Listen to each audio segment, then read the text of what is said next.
முஹம்மது பஷீர் மஹலவி ஹஸரத் அவர்கள் நம் உரை நிகழ்த்த வருகிறார்.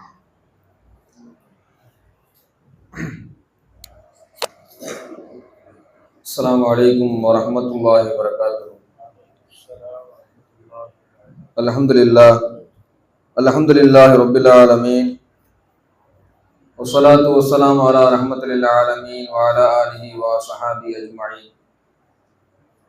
அல்லாஹும்ம ஸல்லி அலா ரசூலிக ஸய்யிதினா நபியினா மௌலானா முஹம்மதின் வ அலா ஆலி ஸய்யிதினா நபியினா மௌலானா முஹம்மதின். துபில் குலூபி வ தவாயிஹா வ ஆஃபியத்துல் அப்தானி வ ஷிஃபாயிஹா வ நூரில் அப்சாரி வ ضியாயிஹா வ அலா ஆலிஹி வ ஸஹ்பிஹி வ ஸல்லம். ரப்பி ஷ்ரஹ் லி ஸத்ரி வ யஸ்ஸிர் லி அம்ரி வஹ்லுல் உக்தத்தம் மின் லிசானி யஃப்கஹு கௌலி. ரضينا بالله ربا وبالإسلام دينا وبسيدنا محمد صلى الله عليه وسلم نبيا ورسولا وبشيخنا محي الدين عبد القادر الجيلاني قدس الله سره العزيز شيخا ومرشدا. قال تعالى في القرآن الكريم: أعوذ بالله من الشيطان الرجيم، بسم الله الرحمن الرحيم. إن أولياءه إلا المتقون. صدق الله العلي العظيم. قال نبينا وسيدنا وشفيعنا مولانا محمد صلى الله عليه وسلم: إن أولى الناس بي المتقون من كانوا حيث كانوا. صدق نبينا سيد البشر محمد رسول الله صلى الله عليه وسلم. الصلاة والسلام عليك يا سيدي يا رسول الله، خذ بيدي قلت حيلتي أدركني مرادي يا شفيع المذنبين يا رسول رب العالمين. எல்லா புகழும் அல்லாஹ்வுக்கே உரித்தாகட்டும். அல்ஹம்துலில்லாஹ். ஸலாத்தும் சலாமும் நம் உயிருக்கு உயிரான உயிரிலும் மேலான முஹம்மது முஸ்தபா ஸல்லல்லாஹு அலைஹி வஸல்லம் அவர்கள் மீதும், அவர்களை பின்பற்றிய சஹாபாக்கள், தாபிஈன்கள், தபஉ தாபிஈன்கள், இமாம்கள், நாதாக்கள், சுஹதாக்கள் நம் அனைவர் மீதும் என்றென்றும் நிலவட்டுமாக. சங்கைக்குரிய அல்லாஹ்வின் நல்லடியார்களே, தாய்மார்களே, அல்லாஹ் ரப்புல் ஆலமீன் புனிதம் நிறைந்த இந்த மஜ்லிஸில் நம்மை ஒன்று கூட்டியதை போல் நாளைய சூன பூஞ்சோலையில் ஈருலக வேந்தர் நம் மஹ்ஷரின் மாண்பாளர் முஹம்மது முஸ்தபா ஸல்லல்லாஹு அலைஹி வஸல்லம் அவர்கள் பொற்பாதங்கள் கீழ் ஒன்று கூட்டுவானாக. வாழும் காலமெல்லாம் கண்மணி முஹம்மது முஸ்தபா ஸல்லல்லாஹு அலைஹி வஸல்லம் அவர்கள் எந்த பாதையை நமக்கு வழிகாட்டுதலாக விட்டு சென்றார்கள் அத்தகைய சுன்னத் வல் ஜமாத்துடைய புனிதமான பாதையில் நம்மையும் நம்மை சார்ந்தோரையும் எல்லாம் அல்லாஹ் வழிநடத்தி செல்வானாக. உடலை விட்டும் உயிர் பிரிவதற்கு முன்னால் உலகத்தை இதயமாம் காபத்துல்லா ஷெரீஃபை பலமுறை தவாப் செய்கின்ற பாக்கியத்தையும், ஹஜ்ஜி செய்கின்ற பாக்கியத்தையும், மன்னர் மஹமூது முஸ்தபா ஸல்லல்லாஹு அலைஹி வஸல்லம் அவர்கள் மறைந்து அரசாட்சி செய்கின்ற மதீனா முனவ்வரா சென்று அவர்களை பலமுறை ஜியாரத் செய்கின்ற பாக்கியத்தையும் அல்லாஹ்வுடைய திருலிகாவையும் அல்லாஹ் நம் அத்துணை பேருக்கும் தந்தருள்வானாக. அருமையான சகோதரர்களே, காரியங்கள் கைகூடும் பத்ரு மஜ்லிஸ் என்று சொல்கின்றார்கள். உண்மையில் அது அனுபவபூர்வமாக உணரப்பட்ட உண்மை. அது அல்லாஹ் ரப்புல் ஆலமீன் நம் காரியங்களை எல்லாம் வெற்றியாக்கி தருவானாக. அருமையானவர்களே, அல்லாஹ் ரப்புல் ஆலமீன் இந்த உலகத்தில் எண்ணற்ற ஜீவராசிகளை படைத்து அதில் சிறந்த படைப்பாக மனித சமுதாயத்தை அல்லாஹ் படைத்து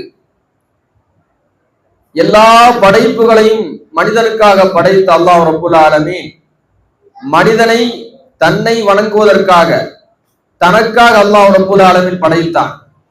தனக்காக படைக்கப்பட்ட அந்த மனிதன் வழி தவறி சென்று விடக் கூடாது, நேரான வழியில் தன்னை நின்று வணங்க வேண்டும் என்பதற்காக அல்லாஹ் ரப்புல் ஆலமீன் ஒவ்வொரு காலகட்டத்திலும் நபிமார்களையும் ரசூல்மார்களையும் அனுப்பி வைத்து அந்த மனித சமூகத்துக்கு நேர்வழி காட்டிக் கொண்டே அல்லாஹ் இருந்தான். நிறைவாக இறுதியாக நம்முடைய ஹபீப் ஸல்லல்லாஹு அலைஹி வஸல்லம் அவர்களை அல்லாஹ் ரப்புல் ஆலமீன் அனுப்பி அவர்கள் மூலமாக இந்த சமூகத்தை அல்லாஹ் சிறப்பாக்கி நபிமார்களின் தலைவரான நம்முடைய ஹபீப் ஸல்லல்லாஹு அலைஹி வஸல்லம் அவர்களுக்கு அல்லாஹ் ரப்புல் ஆலமீன் குர்ஆன் என்ற சிறந்த வேதத்தை அல்லாஹ் கொடுத்தான். எல்லா வேதங்களுக்கும் சிறந்த வேதமான அல் குர்ஆன் ஷரீஃபை நபிகள் நாயகம் ஸல்லல்லாஹு அலைஹி வஸல்லம் அவர்களுக்கு அல்லாஹ் கொடுத்தான். கொடுத்து இந்த சமூகத்திற்கு அல்லாஹ் நேர்வழி காட்டுவதற்கு அனுப்பினான். அருமையானவர்களே, அந்த அல் குர்ஆன் ஷரீஃப் யாருக்கு நேர்வழி காட்டும்? அல் குர்ஆன் ஷரீஃப் என்பது அல் குர்ஆன் ஷரீஃப் காட்டுகின்ற நேர்வழியை போன்று எந்த நேர்வழியும் அல்ல. நமக்கு தந்திருக்கின்ற குர்ஆன் ஷரீஃப் என்பது, அதில் உள்ள நேர்வழி என்பது சமகாலத்தில் நின்று நமக்கு வழிகாட்டக்கூடியது. 1400 ஆண்டுகளுக்கு முன்னால் இறங்கிய அல் குர்ஆன் ஷரீஃப் சமகாலத்திலும் நமக்கு வழிகாட்டக்கூடியது. இன்றைக்கு பலஸ்தீன் கொடுமையிலும் கொடுமையாக சோதனைக்குள்ளாக்கப்பட்டிருக்கின்றார்கள். இந்த சோதனையில் நம்முடைய சிந்தனை எப்படி இருக்கும்? அல்லாஹ்வுடைய உதவி எப்போது வரும் என்று சிந்தனை இருக்கும். நீங்கள் குர்ஆனை புரட்டி பார்த்தால் அல்லாஹ் சொல்வான், அம் ஹஸிபுதும் அன் ததுகுல் ஜன்னத வலம்மா யஅதிகும் மஸலுல் லதீன கலவு மின் கப்லி. நீங்கள் உங்களுக்கு முன் சென்ற சமூகத்தவர்கள் அனுபவித்த சோதனைகளை அனுபவிக்காமல் சொர்க்கம் சாதாரணமாக சென்று விடலாம் என்று நினைக்கின்றீர்களா? மஸ்ஸத்துஹுமுல் பஸாஉ வல் ضراء வஸுல்ஸிலு. அவர்கள் கடுமையான நெருக்கடிக்குள்ளாக்கப்பட்டார்கள், சோதனைக்குள்ளாக்கப்பட்டார்கள். அந்த காலத்தின் ரசூலும் அந்த ரசூலை பின்பற்றிய முஃமின்களும் மத்தா நஸ்ருல்லாஹ், அல்லாஹ்வுடைய உதவி எப்போது வரும்? அலா இன்ன நஸ்ரல்லாஹி கரீம், இதோ அல்லாஹ்வுடைய உதவி மிக அருகில் இருக்கிறது என்று அல்லாஹ்வின் புறத்திலிருந்து பதில் வரும். இப்படி ஒரு செய்தியை குர்ஆன் சொல்லி காட்டுகின்றது. இன்றைக்கு நாம் குர்ஆனை திறந்து பார்த்தாலும் அந்த செய்தி நமக்கு சொல்லப்பட்டது போல இருக்கும். அது உண்மையில் நமக்கு சொல்லப்பட்டதுதான், ஒவ்வொரு காலகட்டத்திலும் சொல்லப்பட்டதுதான். அதுபோல் இஸ்ரேல் இன்றைக்கு கொடூரமாக உலகத்தின் எல்லா நாடுகளும் எச்சரிக்கின்ற கொடூர சூழலில் இஸ்ரேல் யூதர்கள் நடந்து கொள்கின்றார்கள். இதையும் குர்ஆன் நமக்கு படம் பிடித்து காட்டுகின்றது. லதஜிதன்ன அஷத்தன் நாஸி அதாவத்தல் லில்லதீன ஆமனுல் யஹூத. ஈமான் கொண்ட மக்களுக்கு கடுமையான விரோதியாக நீங்கள் யூதர்களை பெற்றுக் கொள்வீர்கள் என்று குர்ஆன் சொல்லி காட்டுகிறது. குழந்தைகளை கொள்கின்றார்கள். இன்றைய குழந்தைகள் எங்களுக்கு நாளை எதிரி என்று நினைத்துக் கொள்கின்றார்கள் இஸ்ரேலிய ராணுவம். அன்றைக்கு ஃபிரௌன் இடத்தில் சொல்லப்பட்டது, பனு இஸ்ரவேலர்கள் ஒரு குழந்தை பிறக்கும், அந்த குழந்தையினால் உன்னுடைய ஆட்சிக்கு ஆபத்து என்று சொல்லப்பட்ட பொழுது பிறக்கின்ற குழந்தையெல்லாம் கொன்றான் ஃபிரௌன். குர்ஆனுடைய வரலாறு. இன்றைக்கு பிறக்கின்ற குழந்தையெல்லாம் கொள்கின்றார்கள் இஸ்ரேலிய ராணுவம்.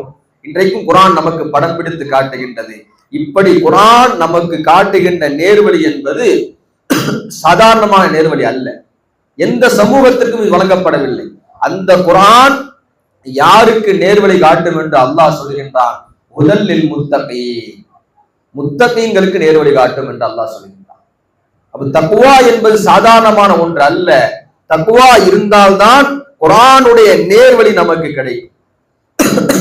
தக்வாவினால் ஏற்படுகின்ற பலன்களையும் பயன்களையும் அல்லாஹ் குர்ஆனில் 90க்கும் மேற்பட்ட இடங்களில் அல்லாஹ் சொல்லி காட்டுவான். அதில் முதலாவது குர்ஆனுடைய நேர்வழி நமக்கு கிடைக்க வேண்டும் என்று சொன்னால் தக்வா நம்மிடத்தில் இருக்க வேண்டும்.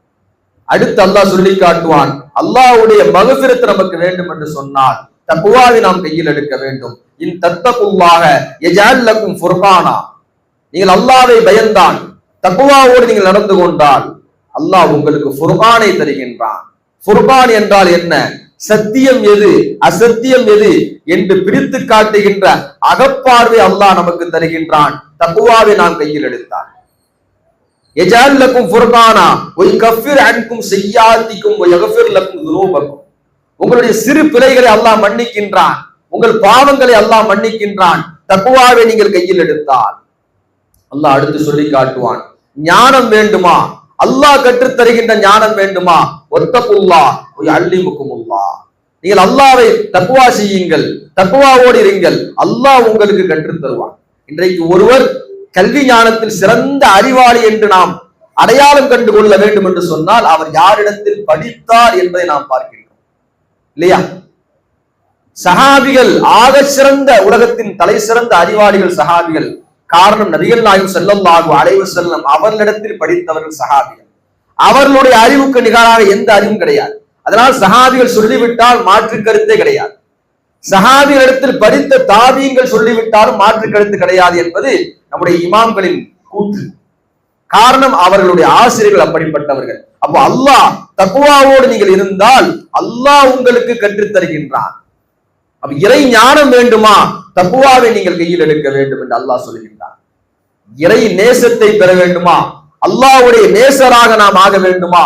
அல்லாஹ் சொல்லி காட்டுவான், இன் அவுலியாஹு இல்லல் முத்தகூன், அல்லாஹ்வுடைய நேசர்கள் முத்தகீன்களை தவிர யாரும் இல்லை என்று அல்லாஹ் சொல்லி காட்டுவான். அப்ப நாம் இறை நேசர்களாக ஆக வேண்டுமா? தக்வாவை நாம் கையில் எடுக்க வேண்டும். அல்லாஹ்வுடைய உதவி நமக்கு வேண்டுமா? அல்லாஹு வலியுல் முத்தகீன், அல்லாஹ் முத்தகீன்களுக்கு உதவி செய்கின்றான் என்று அல்லாஹ் குர்ஆன் சொல்லி காட்டுவான். அப்ப அல்லாஹ்வுடைய உதவி வேண்டுமா? நாம் முத்தகீன்களாக இருக்க வேண்டும். தக்வாவை நாம் கையில் எடுக்க வேண்டும். சொர்க்கம் வேண்டுமா? தக்வாவை கையில் எடுத்துக் கொள்ளுங்கள். அல்லாஹ் சொல்லி காட்டுவான், தில்கல் ஜன்னத்துல்லதி நூரிசு மின் இபாதினா மன் கான தகியா. சொர்க்கம் என்பது நாம் யாருக்கு சொந்தமாக்கி இருக்கின்றோம் என்று தெரியுமா? நம்முடைய அடியார்களில் தக்வாவோடு நடந்து கொள்ளக்கூடியவர்களுக்கு சொர்க்கத்தை நாம் வாரிசாக்கி இருக்கின்றோம் என்று அல்லாஹ் சொல்வான். இன்னும் ஒரு படி மேல போய், சொர்க்கத்துக்கெல்லாம் முத்தகீன்கள் ஆசைப்பட மாட்டாங்க, சொர்க்கம் அவர்களுக்காக காத்திருக்கின்றது. அல்லாஹ் குர்ஆனில் ஒரு அற்புதமான ஒரு செய்தியை சொல்லி காட்டுவான், வஸீகல்லதீன தக்கவு ரப்பஹும் இலல் ஜன்னதி ஸுமரா. நாளை மறுமையில காபிர்கள் நரகத்திற்கு இழுத்து செல்லப்படுவார்கள். காபிர்கள் எல்லாம் நரகத்துக்கு போனா அவனை ஒழுங்கா போவானா? நரகம் என்ன பூஞ்சோலையா போய் விடுறதுக்கு? போக மாட்டான்.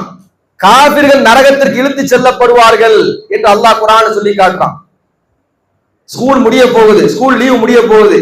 ஸ்கூல் திறந்த உடனே பிள்ளைகளை ஸ்கூலுக்கு போனா அவங்க போக மாட்டாங்க.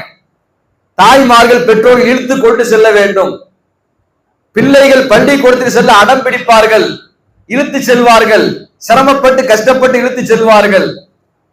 அதுபோல காபிர்கள் இழுத்து செல்லப்படுவார்கள் நரகத்திற்கு. வாஸ்தவமான பேச்சுதான். நரகத்துக்கு போச்சுன்னா எவனும் போக மாட்டான். அடுத்து அல்லாஹ் ஒரு வாசகத்தை சொல்வான், முத்தகீன்களில் ஒரு கூட்டத்தினரை சொர்க்கத்திற்கு இழுத்து செல்லப்படும். என்ன காரணம் தெரியுமா? அவர்களை சொர்க்கத்துக்கு நீங்கள் செல்லுங்கள் என்று சொல்லப்பட்ட பொழுது அவர்கள் சொல்வார்கள், நாங்கள் சொர்க்கத்திற்காக அமல் செய்தவர்கள் அல்ல, அல்லாஹ்விற்காக நாங்கள் அமல் செய்தவர்கள்.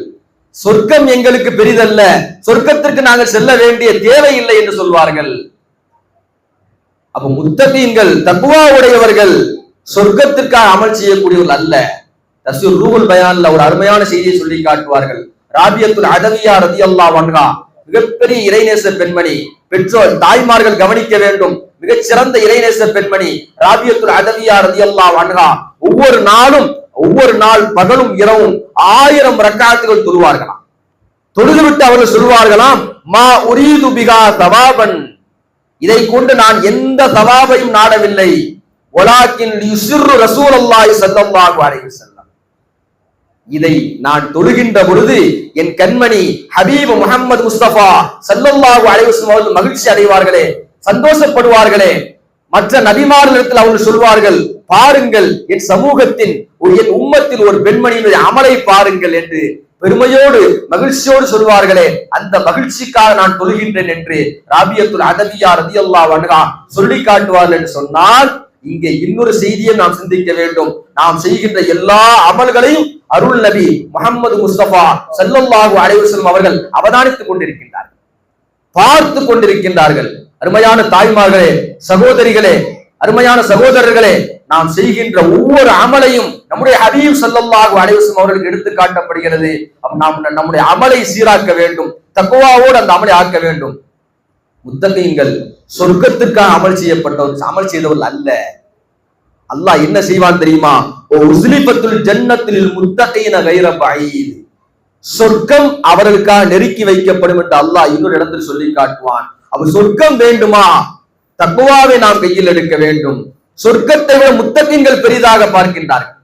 அடுத்து அல்லாஹ் சொல்வான், நரகத்தை விட்டும் விடுதலை வேண்டுமா? தக்வாவை நாம் கையில் எடுக்க வேண்டும். குர்ஆன்ல ஒரு வசனம் வருது, ஒய்ம் மின்கும் இல்லா வாரிதுஹா, நரகத்திற்கு செல்லாமல் எந்த மனிதரும் இல்லை. உலகத்தில் எல்லா மனிதர்களும் நரகத்தை கடந்துதான் செல்வார்கள். அப்துல்லாஹ் பின் ரவாஹா ரலியல்லாஹு அன்ஹு அவர்கள் தன்னுடைய மனைவியின் மடியில் படுத்துக் கொண்டு அழுகின்றார்கள். அன்பு கணவர் அழுவதை பார்த்த அப்துல்லாஹ் பின் ரவாஹா ரலியல்லாஹு அன்ஹு அவருடைய மனைவி அழுகின்றார்கள். அப்துல்லாஹ் பின் ரவாஹா ரலியல்லாஹு அன்ஹு மிகப்பெரிய சஹாபி, மூத்தா போர்க்களத்தில் ஷஹீதாக்கப்பட்ட ஒரு ஷஹீத் அவர்கள். அப்துல்லாஹ் பின் ரவாஹா ரலியல்லாஹு அன்ஹு அவர்கள் அருமை கணவர் மனைவியை பார்த்து கேட்கிறாங்க, நீங்க ஏன் அழுகிறீங்க அப்படின்ட்டு. நீங்க அழுவதை பார்த்த நான் அழுகிறேன்னு சொல்றாங்க. தாய்மார்கள் சிந்திக்கணும். தன் கணவன் அழுவதை பார்த்து அப்துல்லாஹ் பின் ரவாஹா ரலியல்லாஹு அன்ஹுடைய மனைவி அழுதார்கள். அப்துல்லா இப்னு ரவாஹா ரலியல்லாஹு அன்ஹு சொன்னாங்களாம், நான் குர்ஆனில் ஒரு வசனத்தை சிந்தித்தேன், அழுதேன். மின்கும் இல்லா வாரிதுகா, அல்லாஹ் சொல்லுகின்றான், எல்லா நபர்களும் நரகத்துக்கு சென்றே தீர்வார்கள் என்று அல்லாஹ் சொல்லி காட்டுகின்றானே, நான் அர்ஜு லா அதிரி அன்ஜு அம்லா, லா அதிரி அன்ஜு மின்ஹா அம்லா, அந்த நரகத்தை விட்டு நான் ஈடேற்றம் பெறுவேனா இல்லையா என்பது எனக்கு தெரியவில்லையே என்று நினைத்து அழுதேன் என்று சொல்வார்கள். இப்படி நரகத்தை நினைத்து சிந்தித்தவர்கள் சஹாபிகள், சொர்க்கத்தை கொண்டு வாக்குறுதி சொல்லப்பட்ட சஹாபிகள். இதே இந்த ஒரு வசனம் ஹப்ஸா ரலியல்லாஹு அன்ஹா அவர்கள், முஸ்லிம் ஷரீஃபில் பதியப்பட்ட ஹதீஸ், ஹப்ஸா ரலியல்லாஹு அன்ஹா அவர்கள் அருமை நாயகம் ஸல்லல்லாஹு அலைஹி வஸல்லம் அவருடைய அருமை மனைவி பெருமானார் ஸல்லல்லாஹு அவர்களோடு இருக்கின்றார்கள். பெருமானார் ஸல்லல்லாஹு அவர்கள் ஒரு அறிவிப்பு செய்கின்றார்கள், லா யதுகுலுன் நார் அஹதுன் மின் அஹ்லி பத்ரின் வல் ஹுதைபியா. இங்கே ஓதப்பட்டது பத்ர் மாலை, பத்ர் மௌலிது. இந்த பத்ர் போருக்கு சொந்தக்காரர்களான மா வீரர்கள், பத்ரில் கலந்து கொண்ட எந்த சஹாபியும் நரகம் செல்ல மாட்டார். ஹுதைபியா உடன்படிக்கையில் கலந்து கொண்ட எந்த சஹாபியும் நரகம் செல்ல மாட்டார், அல்லாஹ் மீது சத்தியமாக என்று முஹம்மது முஸ்தபா ஸல்லல்லாஹு அலைஹி வஸல்லம் அவர்கள் சொன்ன பொழுது ஹப்ஸா ரலியல்லாஹு அன்ஹா கேட்டாங்களாம், யா ரசூலல்லாஹ், குர்ஆன்ல அல்லாஹ் இப்படி சொல்றானே, மின்கும் இல்லா வாரிதுகா என்று அல்லாஹ் சொல்றானே, உங்களில் யாவரும் நரகத்துக்கு செல்லாமல் இல்லை என்று அல்லாஹ் சொல்லுகின்றானே என்று சொன்ன பொழுது அருமை நாயகம் ஸல்லல்லாஹு அலைஹி வஸல்லம் அவர்கள் அடுத்த ஆயத்தை கவனியுங்கள் ஹப்ஸாவே என்று சொன்னார்கள். அடுத்த ஆயத்தை அல்லாஹ் சொல்லுகின்றான், சும்ம நுனஜ்ஜில்லதி நத்தகௌ, தக்வாவுடைய மக்களை நரகத்திலிருந்து நாம் காப்பாற்றி விடுவோம் என்று அல்லாஹ் சொல்லுகின்றானே, அதை நீங்கள் கவனித்து பாருங்கள் என்று முஹம்மது முஸ்தபா ஸல்லல்லாஹு அலைஹி வஸல்லம் அவர்கள் ஹப்ஸா ரலியல்லாஹு அன்ஹா அவர்கள் சொல்லி காட்டினார்கள். அப்ப அருமையானவர்களே, நரக விடுதலை வேண்டுமா, தக்வாவை நாம் கையில் எடுக்க வேண்டும். அல்லாஹ் ரப்புல் ஆலமீன் மனித சமுதாயம் முழுவதற்கும் அல்லாஹ் வசியத் செய்கின்றான், வலகத் வஸைனல்லதீன ஊத்துல் கிதாப மின் கப்லிக்கும் வய்யாக்கும், உங்களுக்கு முன்னால் வேதம் கொடுக்கப்பட்ட யூத நசாராக்களுக்கும் எல்லா நபிமார்களின் சமுதாயத்திற்கும் ஒய்யாக்கும் உங்களுக்கும் நாம் வசியத் செய்கின்றோம், அனித்தகுல்லா, நீங்கள் அல்லாஹ்வை பயந்து கொள்ளுங்கள் என்று அல்லாஹ் பொதுவாக வசியத் செய்கின்றான். எல்லா நபிமார்களும் தன் சமூகத்திற்கு வசியத் செய்ததை அல்லாஹ் குர்ஆன் சொல்லி காட்டுவான். கால லஹும் அஹூஹும் நூஹுன் அலா தத்தகூன், நூஹ் அலைஹிஸ்ஸலாம் அவர்கள் தன் சமூகத்திற்கு சொன்னார்கள், அலா தத்தகூன், நீங்கள் தக்வா உடையவர்களா ஆக வேண்டாமா. அடுத்து அல்லாஹ் சொல்லி காட்டுவான், அஹூஹும் ஹூதுன், ஹூத் அலைஹிஸ்ஸலாம் சொன்னார்கள், அலா தத்தகூன், நீங்கள் தக்வா உடையவர்களா ஆக வேண்டாமா. சாலிஹ் அலைஹிஸ்ஸலாம் அவர்கள் சொன்னார்கள், நீங்கள் தக்வா உடையவர்களா ஆக வேண்டாமா.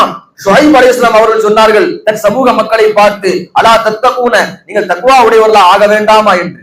எல்லா நபிமார்களும் அவர்களுடைய சமூகத்திற்கு செய்த தலையாய உபதேசம், தக்வாவை நீங்கள் கையில் எடுத்துக் கொள்ளுங்கள் என்று சொன்னார்கள். அருமையானவர்களே, நபிமார்கள் செய்த உபதேசம் தக்வாவை கையில் எடுக்க வேண்டும். நாம் எல்லோரும் எல்லா துறையிலும் வெற்றி பெற வேண்டும் என்று ஆசைப்படுவோம்.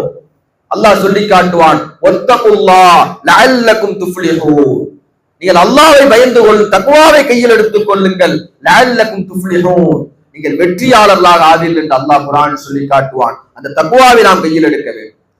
எல்லாவற்றுக்கும் மேலாக நம்முடைய ஹபீப் ஸல்லல்லாஹு அலைஹி வஸல்லம் அவர்கள் அபூதர் கிஃபாரி ரலியல்லாஹு அன்ஹு அவர்கள் சொன்னார்கள், ஊஸீக பித்தக்வல்லாஹ் ஃபஇன்னஹா, அபூதர் அவர்களே நீங்கள் தக்வாவோடு இருங்கள், ஃபஇன்னஹா ரஸுல் அம்ரி குல்லா, தக்வாதான் எல்லா விஷயத்திற்கும் தலையாய விஷயம் என்று நபி ஸல்லல்லாஹு அலைஹி வஸல்லம் அவர்கள் அபூதர் கிஃபாரி ரலியல்லாஹு அன்ஹு அவர்களுக்கு உபதேசம் செய்தார். முஆத் இப்னு ஜபல் ரலியல்லாஹு அன்ஹு அவர்களை யமனுக்கு அனுப்புகின்ற பெருமானார் ஸல்லல்லாஹு அலைஹி வஸல்லம் அவர்கள் சொன்னார்கள், யா முஆத், முஆத் அவர்களே நீங்கள் என்னை பார்ப்பது கடைசி இதுதான், அடுத்து நீங்கள் வருகின்ற பொழுது என் கபரை கடந்து செல்வீர்கள் என்று சொன்ன பொழுது முஆத் இப்னு ஜபல் ரலியல்லாஹு அன்ஹு தேம்பி தேம்பி அழுகின்றார்கள், தேம்பி தேம்பி அழுகின்றார்கள். முஆத் இப்னு ஜபல் ரலியல்லாஹு அன்ஹு அவர்கள் ஒட்டகத்திற்கு மேலே இருக்க, பெருமானார் ஸல்லல்லாஹு அலைஹி வஸல்லம் அவர்கள் கீழே நடந்து சென்று மதீனாவின் எல்கை வரை அவர்களை அன்பு தோழரை வழியனுப்பி வைக்கின்றார்கள். அந்த நேரத்தில் சொன்ன உபதேசம், அழுது துடித்த முஆத் இப்னு ஜபல் ரலியல்லாஹு அன்ஹு அவர்களுக்கு பெருமானார் ஸல்லல்லாஹு அலைஹி வஸல்லம் சொன்ன உபதேசம், இன்ன அவுலன் நாஸி பி அல் முத்தகூன், முஆத் அவர்களே எனக்கு நெருக்கமானவர் முத்தகீன்கள் தான் என்று சொன்னார்கள். மன்கானு ஹைது கானு, நீங்கள் எங்கிருந்தாலும் சரி, நீங்கள் யமனில் இருந்தாலும் சரி, அமெரிக்காவில் இருந்தாலும் சரி, ஆப்பிரிக்காவில் இருந்தாலும் சரி, எனக்கு நெருக்கமானவர் முத்தகீன் என்று சொன்னார்கள். அல்லாஹ் ரப்பல் ஆலமீன் நபிகள் நாயகம் ஸல்லல்லாஹு அலைஹி வஸல்லம் அவர்கள் நெருக்கத்தை நமக்கு தருவானாக. அதற்கு காரணமான தக்வாவை அல்லாஹ் நம்ம எல்லோருக்கும் தந்தல் புரிவானாக.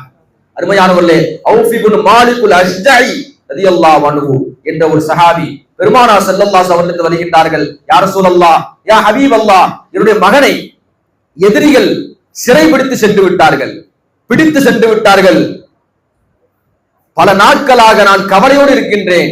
என்னுடைய மனைவி சாப்பிடாமல் உறங்காமல் அழுது கொண்டிருக்கின்றார் என்று சொன்ன பொழுது பெருமானார் ஸல்லல்லாஹு அலைஹி வஸல்லம் அவர்கள் சொன்னார்கள், இத்தகில்லாஹ், நீங்கள் அல்லாஹ்வை பயந்து கொள்ளுங்கள், தக்வாவை கையில் எடுத்துக் கொள்ளுங்கள். வஸ்பிரி, நீங்கள் பொறுமையாக இருங்கள். வஸ்பிர், நீங்கள் பொறுமையாக இருங்கள். உங்களுக்கும் உங்களுடைய மனைவிக்கும் நான் சொல்லுகின்றேன், லா ஹவுல வலா குவத்த இல்லா பில்லாஹ் என்ற திருக்கலிமாவை நீங்கள் அதிகம் இருவரும் சொல்லுங்கள் என்று சொன்ன பொழுது அவுஃப் இப்னு மாலிகுல் அஷ்ஜஇ ரலியல்லாஹு என்ற சஹாபி வீட்டுக்கு வந்து தன்னுடைய அருமை மனைவி இடத்தில் சொன்னார்கள், நான் பெருமானார் ஸல்லல்லாஹு அலைஹி வஸல்லம் சென்றிருந்தேன், அவர்கள் இப்படி என்னிடத்தில் சொன்னார்கள் என்று சொன்ன பொழுது அவர்கள் தக்வாவை கையில் எடுத்தார்கள், பொறுமையோடு இருந்தார்கள். லா ஹவுல வலா குவத்த இல்லா பில்லாஹ் என்ற கலிமாவை அதிகம் சொன்னார்கள். அன்றைக்கு இரவே கதவு தட்டப்படுகிறது. எதிரிகளால் பிடித்து செல்லப்பட்ட அருமை மகனார் சாலிம் ரலியல்லாஹு அன்ஹு வந்து நிற்கின்றார்கள். அவர்களோடு 4000 ஆடுகளை கொண்டு வந்தார்கள். எப்படி வந்தீர்கள் என்று கேட்ட பொழுது, நான் எதிரிகள் அசந்த நேரத்தில் வந்தேன், 4000 ஆடுகளை ஓட்டி கொண்டு வந்தேன், யாருடைய கண்களுக்கும் நான் தெரியவில்லை என்று சொன்னார்கள் சாலிம் ரலியல்லாஹு அன்ஹு அவர்கள். அப்பொழுதுதான் இந்த வசனம் இறங்கியது, வமை யத்தகில்லாஹ யஜ்அல் லஹு மஹரஜா வ யர்ஸுகுஹு மின் ஹைஸு லா யஹ்தஸிப்.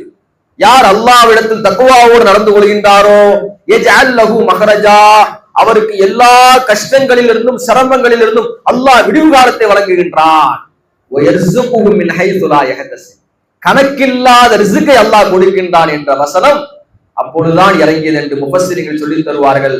அருமை நாயகம் ஸல்லல்லாஹு அலைஹி வஸல்லம் அவர்கள் சொல்வார்கள், மனித சமூகத்திற்கு ஒரே ஒரு ஆயத்தை நான் சொல்வதென்று சொன்னால், அந்த ஒரு ஆயத்தை அவர்கள் பற்றி பிடித்தால் ஈருலகத்தில் வெற்றி பெறலாம் என்று சொன்னால் இந்த வசனத்தை நான் சொல்வேன் என்று நபிகள் நாயகம் ஸல்லல்லாஹு அலைஹி வஸல்லம் அவர்கள் சொல்வார்கள். தக்வாவை கையில் எடுத்தால் எல்லா காரியத்திலும் அல்லாஹ் வெற்றியை தருகின்றான், ஈருலகத்திலும் அல்லாஹ் வெற்றியை தருகின்றான். வலல் ஆகிரத்து கைருல் லிமன் இத்தகா, மறு உலக வெற்றி வேண்டுமா, தக்வா உடையவர்களுக்கு அல்லாஹ் மறு உலகத்தில் வெற்றியை தருகின்றான். அருமையானவர்களே, தக்வாவை நாம் கையில் எடுக்க வேண்டும். நம்முடைய எல்லா காரியத்திலும் அல்லாஹ் வெற்றியை தருவானாக. துல்ஹஜ் 10 நம்மை நெருங்கி கொண்டிருக்கிறது. இந்த 10 குறித்து பெருமானார் ஸல்லல்லாஹு அலைஹி வஸல்லம் சொல்லி காட்டுவார்கள், ஒரு நபர், ஒரு முஃமின் சாலிஹான நல்ல அமல்கள் செய்கின்றார், அது அல்லாஹ்வுக்கு பிடித்தமானதுதான். ஆனால் இந்த துல்ஹஜ் 10 நாட்களில் செய்கின்ற சாலிஹான அமலை விட மற்ற நாட்களில் செய்வதை விடவும் சாலிஹான நல் அமல்களை இந்த 10 நாட்கள் செய்வது அல்லாஹ்வுக்கு மிகவும் பிரியமானது என்று சொன்ன பொழுது சஹாபிகள் கேட்டாங்க, யார் ரசூலல்லாஹ், ஜிஹாதுக்கு போறதுமா அப்படி கேட்டாங்க. ஆமா, ஒரு மனிதர் ஜிஹாதுக்கு சென்றாலும் கூட, அல்லாஹ்வுடைய பாதையில் போர் செய்வதற்கு சென்றாலும் கூட, அவர் போர் செய்துவிட்டு வெற்றியை அடைந்து கனிமத்தோடு வந்தாலும் கூட சாலிஹான நல் அமல்களை இந்த 10 நாட்களில் செய்யக்கூடியவரை நன்மையை விட அவர் முந்த மாட்டார் என்று சொன்னார் நபிகள் நாயகம் ஸல்லல்லாஹு அலைஹி வஸல்லம் அவர்கள். போர்க்களத்தில் சென்று அவர் ஷஹீதாகி விட்டார், அவருடைய அந்தஸ்து வேற. போர்க்களத்தில் சென்று ஷஹீதாகவில்லை என்று சொன்னால் அவரை விடவும் இந்த சாலிஹான அமல்களை 10 நாட்களில் செய்வர் மிகச் சிறந்தவர் என்று நபிகள் நாயகம் ஸல்லல்லாஹு அலைஹி வஸல்லம் அவர்கள் சொல்லி காட்டினார்கள். இந்த 10 நாட்களில் நோன்பு வைப்பது சுன்னத். ஹாஜிகளுக்கு வேற சட்டம், 9 நாட்கள் நோன்பு வைப்பது சுன்னத். ஹப்ஸா ரலியல்லாஹு அன்ஹா சொன்ன ஒரு செய்தி நசையிலே பதிவு செய்யப்பட்டிருக்கிறது. 4 செயல்களை நபிகள் நாயகம் ஸல்லல்லாஹு அலைஹி அவர்கள் தன் வாழ்நாளில் விட்டதே இல்லை என்று சொல்வார்கள். அதில் முதலாவது, துல்ஹஜ் முதல் 10 நாட்களில், அதாவது 9 நாட்களில் நோன்பு வைப்பார்கள். அடுத்து மாதம் 3 நாட்கள் நோன்பு வைப்பார்கள். ஆஷுராவுடைய நோன்பு, அடுத்து ஃபஜ்ருடைய முன் சுன்னத் 2 ரக்காத்து. இந்த 4 செயல்களையும் நபிகள் நாயகம் ஸல்லல்லாஹு அலைஹி வஸல்லம் அவர்கள் வாழ்க்கையில் விட்டதே இல்லை என்று ஹப்ஸா ரலியல்லாஹு அன்ஹா சொல்லி காட்டுவார்கள். எனவே அல்லாஹ் ரப்பல் ஆலமீன் வரக்கூடிய அந்த துல்ஹஜ் 10ஐயும் அல்லாஹ் பாக்கியமானதாக, பாவமில்லாததாக, பாக்கியமானதாக தக்வாவோடு கழிப்பதற்கு எல்லாம் அல்லாஹ் கிருபை செய்வானாக. அல்லாஹ் ரப்பல் ஆலமீன் இந்த வருடம் ஹஜ்ஜுக்கு சென்றிருக்கின்ற எல்லா ஹாஜிகளுடைய ஹஜ்ஜையும் அல்லாஹ் மக்பூலான ஹஜ்ஜாக, மப்ரூரானதா அல்லாஹ் ஆக்கி அருள்புரிவானாக. அவர்கள் அங்கு செய்கின்ற துஆக்களில் அல்லாஹ் நம்மையும் நம்முடைய பெற்றோர்களையும் மனைவி மக்களையும் அல்லாஹ் ரப்பல் ஆலமீன் சேர்த்து அருள்புரிவானாக. வாய்ப்பளித்ததற்கு நன்றி கூறி விடைபெறுகின்றேன். வாஹிரு தஅவானா அனில் ஹம்துலில்லாஹி ரப்பில் ஆலமீன். அஸ்ஸலாமு அலைக்கும் வரஹ்மத்துல்லாஹி வபரகாத்துஹு.